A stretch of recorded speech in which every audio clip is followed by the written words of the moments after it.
What is up, guys and gals? Welcome back to another episode of Nonstop Review. I am your host, as always, Devon, and joining me equally as always is Rick. Hello, everybody. Before anything else, we're going to briefly apologise because it's been about a month since an episode. It has. It's been quite some time. I think the last time we did it was the Halloween special. It was the Halloween special, but it didn't come out in like October or anything. It was only a month ago. Yeah, it just was a month ago. Yeah.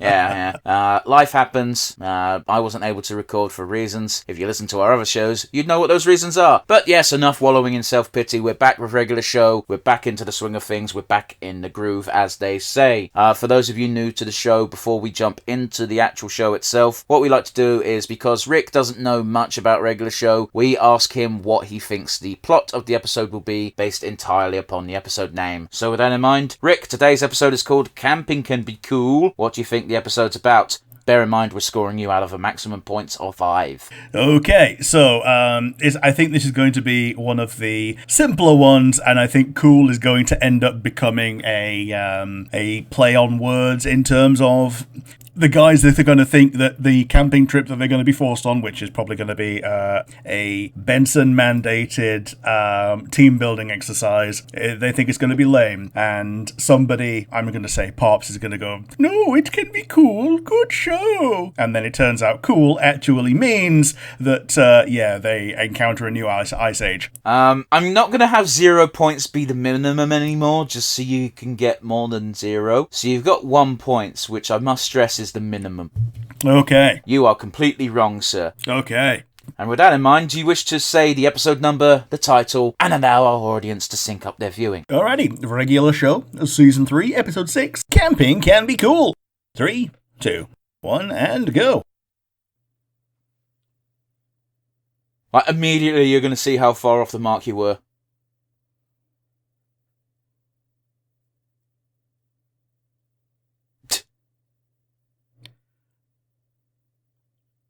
Oh, that's real cute, actually. I was very confused for a second when I heard Mordecai's voice coming out of her. Yeah, just dubbing the weather.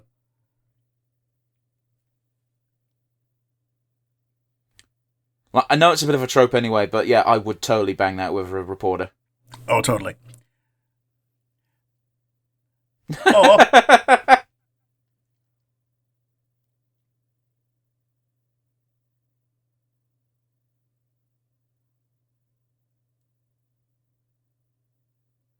Oh, do they invite the girls? Yeah, camping sucks. Yeah.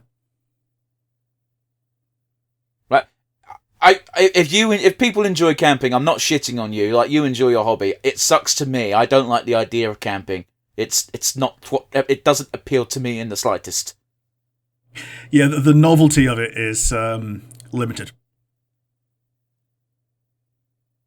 Oh.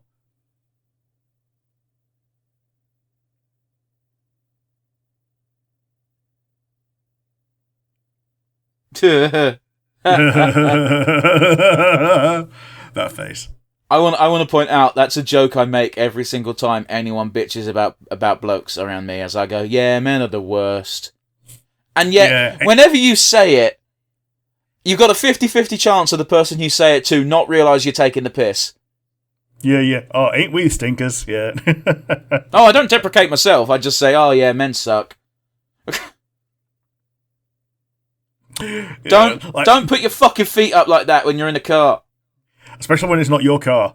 No, that's got nothing to do with it. If there's an emergency stop, you're going through that window and you will die. Oh, yeah.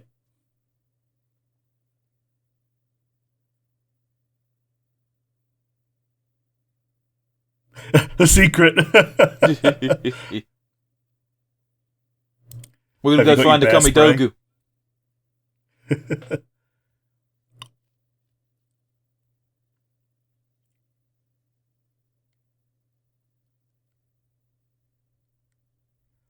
Oh, fair enough. Yeah, okay.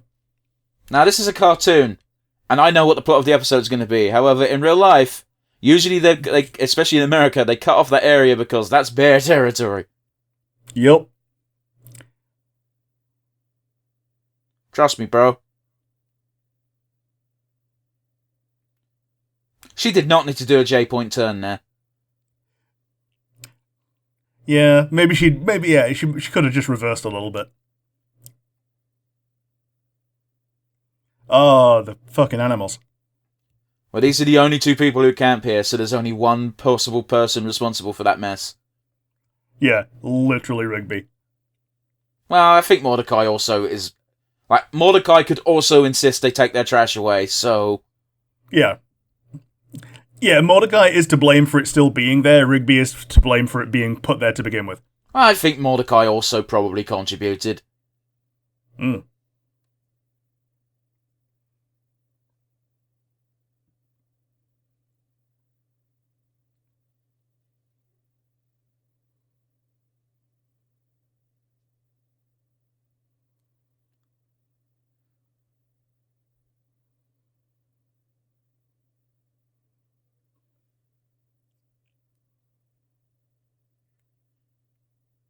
Ah, yeah, using a bow.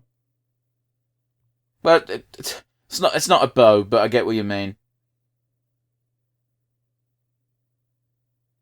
Yeah, weaponized autism. A phase I was going through, getting lost in the woods a lot. Oh, those are greasy. Did that just say real ingredients? Yeah, extra premium real ingredients.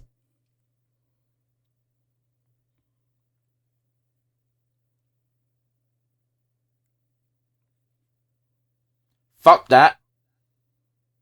Oh, God.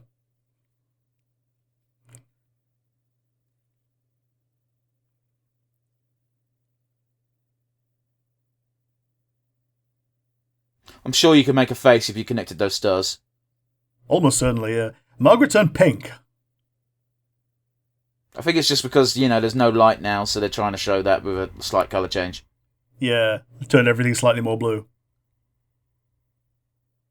Ursula Merger. Jinx, you owe me a Coke. Well, you could quite clearly tell it was Orion because of those 3 little stars. Which, fun fact, is more or less the only part of the constellation you can see reliably nowadays. Yeah, the belt.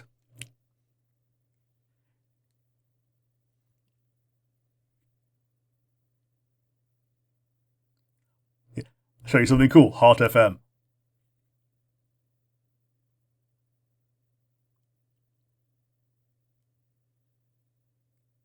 Man, this would be a lot easier if you weren't so fucking awkward, bud.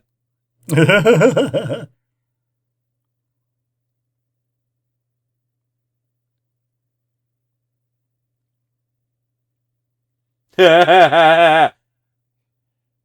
the old joke of, like, art school's not really school. Yeah. I remember listening to one geezer who did art school, and he said, like, 95% of the work was... 5% of the work was doing cool artistic projects. The other 95% of the work was bullshitting a reason for why your art fit the brief. Yeah. Yeah, bullshitting the stuff that you actually wanted to use, wanted to make, and how you could make that fit the brief of what you had to do.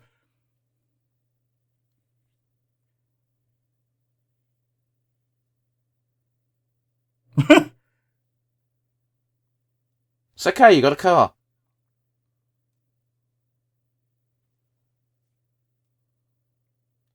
Mordecai, did you lock the keys in the car, you feckin' idiot? How? I also don't know how that's possible, because you got them in the engine.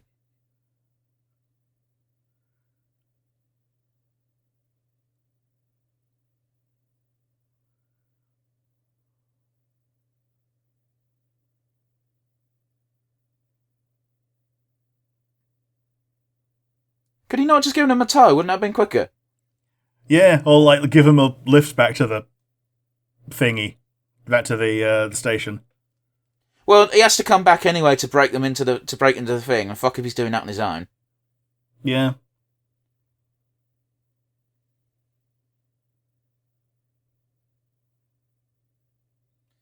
Are you ready to get freaked out? It's going to be a bloke, ain't it? Yeah, I was going to say, oh, yeah, we are. He's, weirdly, he's less muscular than I was expecting him to be. He's from that race of weirdos at the beginning of Pathfinder. Yeah. Like Lan.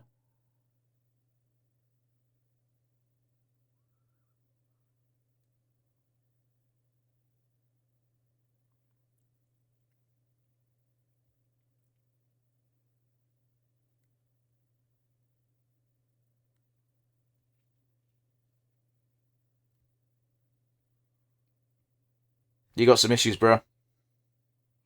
Mm.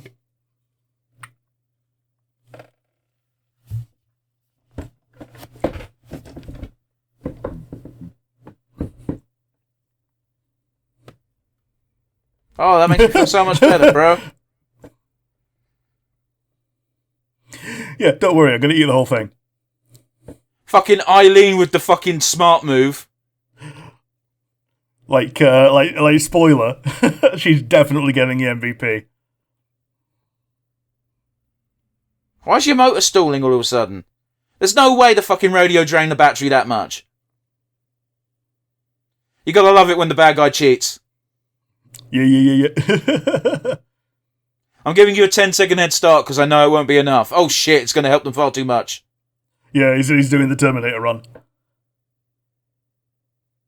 Glizzies. Jesus Christ, that would fucking hurt. Yeah.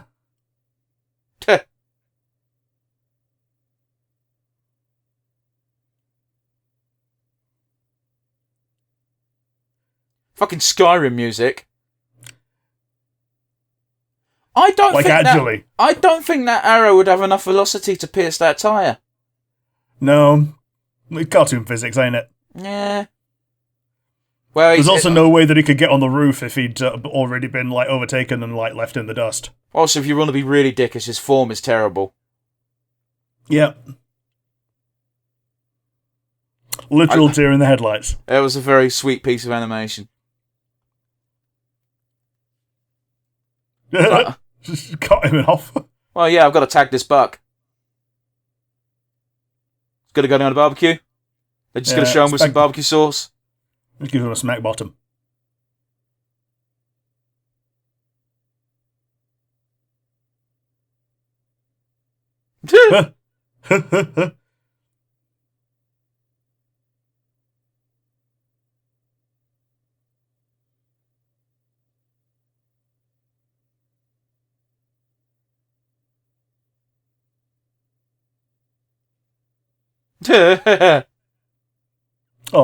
I ate 7 hot dogs, and all I'm thinking of is Meg Griffin going, "I'm going to pretend you're the New York Knicks." oh boy. That was a really disgusting Family Guy joke, but at the same time, it was very funny. So it came after 2 seconds after fucking Peter was like, "I have to buy hot dogs. We keep running out for some reason." It's fucking vile. Like, I get it, it's embarrassing, but it's the age-old adage of just buy a fucking dildo. Like, yeah. it's gonna be less embarrassing, right, being caught with that than like having a hot dog up your cooch. Ooh, yeah. Yep. Anyway, I think the idea was that she was like deep-throating them one by one, though, wasn't she? If she was pretending it was a whole team of players, there's a chance they were going everywhere, Rick. Yeah, sure. Also, like, they would have been like cold and not cooked. You don't want to put that in your mouth. Well, hot dogs are already cooked. If you say so. It's the thing is they belong in the fridge, implying they came from the fridge, which means they're cold. Oh yeah, they can be eaten cold though, is the thing. But I'm not saying that. I'm saying I don't stick anything cold inside you. No.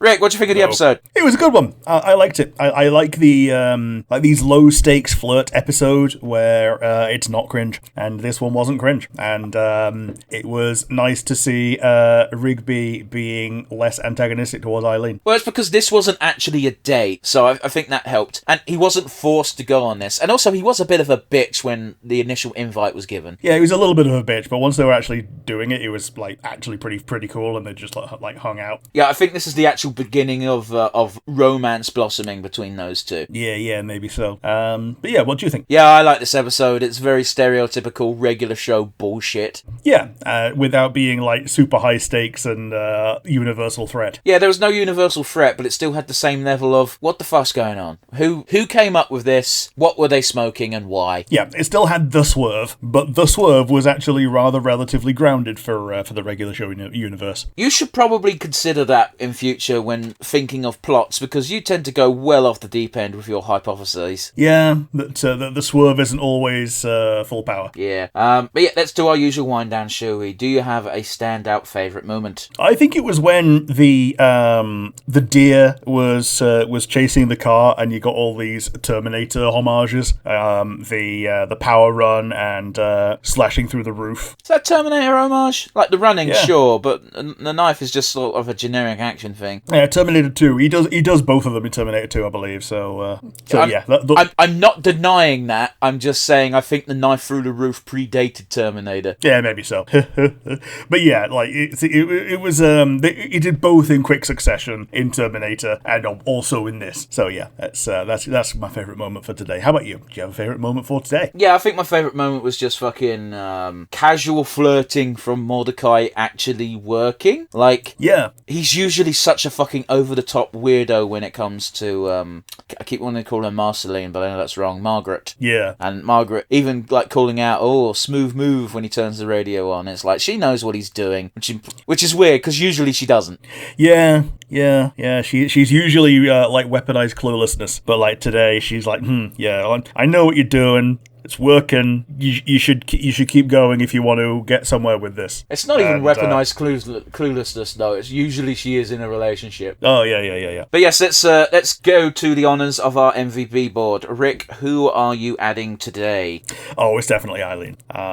She was the one who enabled the camp to, have a campfire, and she was the one that opened the car when it needed opening. Yeah. It's like it's one of those weird things where I get it. You don't want to destroy your friend's property, but when you're in the life and death situation, who gives a shit? Yeah, and she also apologized for it, and the apology was accepted very quickly. It shouldn't have even been an apology, really. Yeah, I mean, it was more of an acknowledgement that that something had been done rather than a straight up apology. But you know what I mean, yeah. So yeah, Eileen from me. How about you? Who's going to be your MVP? Yeah, I was going to give it to Mordecai, but you're super right. Eileen gets the MVP. She started the fire. She managed to keep Rigby entertained enough that he wasn't a problem this episode, and she saved the gang by being the only one to go fuck this and breaking into Margaret's car. Yeah.